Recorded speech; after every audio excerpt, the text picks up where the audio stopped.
வணக்கம். இன்றைக்கி டிஃபன் சாம்பார் எப்படி பண்ணுறதுன்னு பார்க்கலாம். இந்த மாதிரி சாம்பார் செஞ்சீங்க அப்படின்னா திரும்ப திரும்ப கேட்டு வாங்கி சாப்பிடுவாங்க.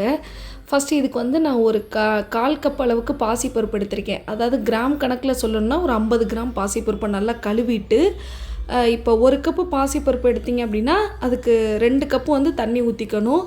10 சின்ன வெங்காயம், ஒரு மீடியம் சைஸ் தக்காளி சேர்த்துருக்கேன். அப்புறம் இது கூடவே 1/2 டீஸ்பூன் மஞ்சள் தூள், அப்புறம் வேணும்னா இது கூடவே நீங்கள் பெருங்காயம் சேர்த்துக்கிறலாம். இல்லை அப்படின்னா காய்கறி வேக வைக்கும்போது கூட சேர்த்துக்கலாம்.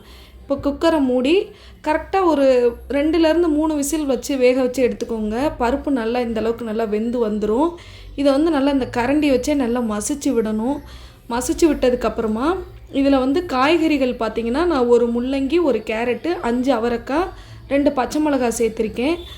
டிஃபன் சாம்பாருக்கு எப்போவுமே காய்கறிகள் கம்மியாக சேர்த்துக்கோங்க. அப்புறம் 1 டீஸ்பூன் சாம்பார் தூள், ஒரு சின்ன துண்டு பெருங்காயம், கொஞ்சமாக உப்பு, அப்புறம் ஒரு 1/2 டீஸ்பூன் ஜீரகம். தண்ணி பார்த்திங்க அப்படின்னா ஒரு 4 கப் அளவு தண்ணி சேர்த்துக்கோங்க. அதாவது எந்த கப்பில் பருப்பு மெஷர் பண்ணிங்களோ அதில் 4 கப்பு தண்ணி சேர்த்துக்கோங்க. ஏன்னா இந்த சாம்பார் தண்ணியாக இருந்தால் தான் நமக்கு நல்லா சாப்பிட்றதுக்கு நல்லாயிருக்கும். இப்போ குக்கரை மூடி கரெக்டாக ஒரு விசில் வச்சு எடுத்தாலே போதும். காய்கறிகள் இல்லைன்னா ரொம்ப குழஞ்சிரும்.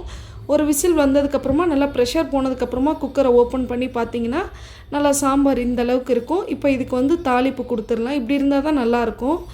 இப்போ கடாயில் ஒரு டேபிள் ஸ்பூன் அளவுக்கு எண்ணெய் சேர்த்துக்கோங்க. 1 டீஸ்பூன் கடுகு, 1/2 டீஸ்பூன் வெந்தயம், ஒரு 4-5 பட்டை வத்தல், அப்புறம் 2 சின்ன வெங்காயத்தை குட்டி குட்டியாக கட் பண்ணி சேர்த்துருக்கேன். கொஞ்சமாக கருவேப்பிலை சேர்த்து நல்லா செவக்க வெங்காயம் வர்ற வரைக்கும் தாளிச்சிட்டு இதை இந்த சாம்பாரில் எடுத்து கொட்டி நல்லா கிண்டி விட்டிங்கன்னா இந்த டிஃபன் சாம்பார் ரெடி.